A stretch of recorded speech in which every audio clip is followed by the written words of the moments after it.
You help someone. You give your time, your energy, your care. And for a while, it feels good. But then they move on. They forget. And something inside you shifts. You start to feel angry or used. You start to think, they owe me. That feeling has a name. It's what I call emotional debt. We don't plan it. We don't even say it out loud. But our minds keep score. Somewhere deep down, we expect a return, a thank you, a favor, a sign that what we gave mattered, and when it doesn't come, it hurts. I once had a friend who was always there for people. If someone was sad, he listened.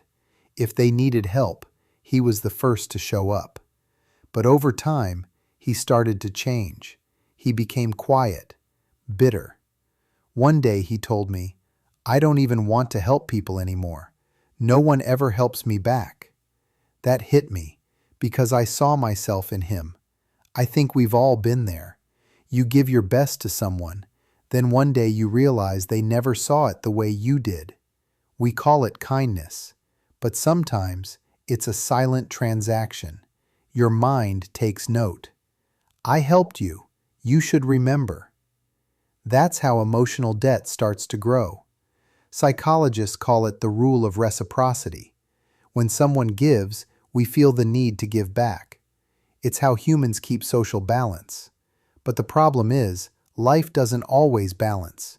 We expect people to repay kindness the way we gave it. They usually don't. You stay up all night listening to a friend cry over a breakup.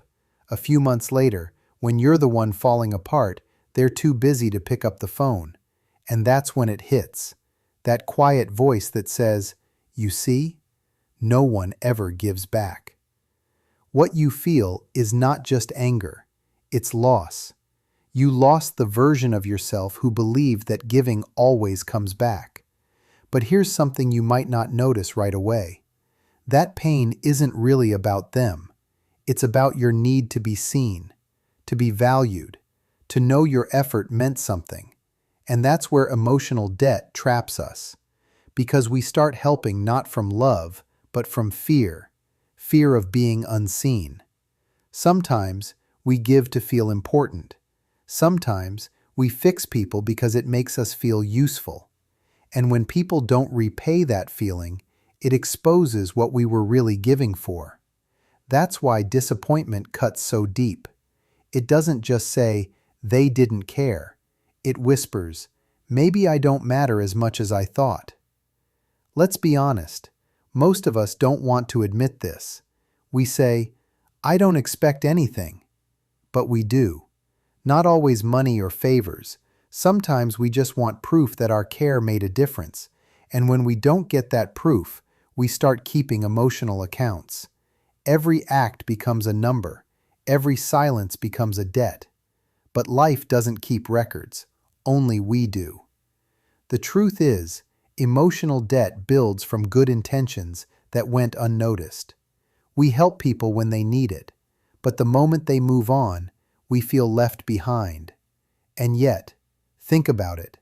How many times have you been helped and forgot to say thank you? Not because you didn't care, but because life moved fast. You see, people forget, not out of disrespect. They forget because they're human. But our mind doesn't forget. It replays the moment. It adds emotion to memory. And soon, we stop helping freely. We start helping with expectation. And when that happens, kindness becomes a contract. We stop giving from peace. We give from need. So, how do you break free from emotional debt? First, see it. Notice when you feel owed. Notice when your help feels heavy. That's the sign that your care has turned into currency. Second, remind yourself, you can't control how people repay kindness. You can only control how you give it. Help because it's part of who you are, not what you want in return. When you help with a pure heart, you gain peace. When you help with expectations, you create debt, and peace never lives in debt. Think of kindness as a river. It flows where it's needed. It doesn't wait for the water to come back.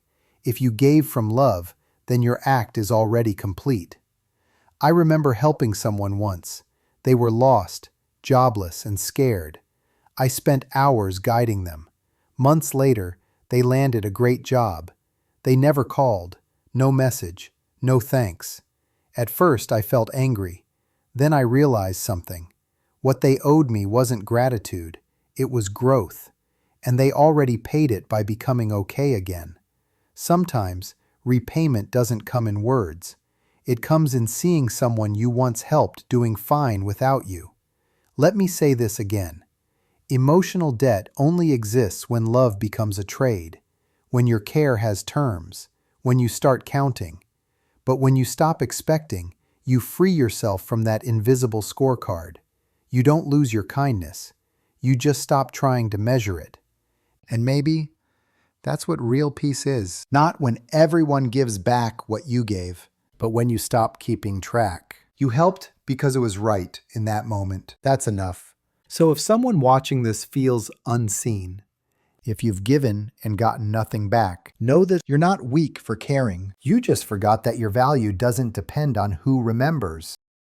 Give, let go, and move on with peace. Because the moment you stop waiting to be repaid, you start to feel free again. If this video helped you in any way, please hit like button. If it didn't, like it anyway just so I don't fall into emotional debt. Subscribe for more videos like this and share your thoughts with me in the comments.